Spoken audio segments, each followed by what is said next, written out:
Отворен Балкан е доказ дека Македонија е свесна дека долги години ќе остане без Европската унија.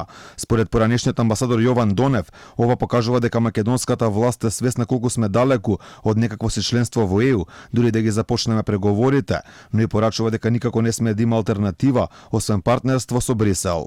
Сега за сега сите политички партии изборуваат дека Европска унија останува наш приоритет и тоа би требало така и да се гледа. Крајна линија, дека тоа е приоритет, дека ова не би требало да биде никаква замена за Европска унија. Меѓутоа, од друга страна, ова може да се свати и би требало така да свати дека ние сме свесни дека во следните 15-20 години и утре да започнат преговори, ние не можеме да очекуваме да станеме членка на Европска унија. Според Донев, особено проблематично е што овој сојуз би можел да донесе голем број негативности за Македонија, бидејќи ипотезите според него се направени без детални анализи. Слободниот проток на стоки и услуги за Донев може да значи иселување на работната сила покрај во моќните европски земји и во Србија, каде платите се повисоки отколку во Македонија. Не видов никакви анализи, не видов ниту изјави на нашите владени функционери, што тоа ќе значи за нашиот пазар на труд, да речеме во однос кога Србија постојано има раст на платите. Дали тоа значи губење, и онака ние имам недоволна работна сила, квалификувана, че дека нашиот добивање ќе ни почне да ни бега и во Србија, посебно што за разлика од Европска унија,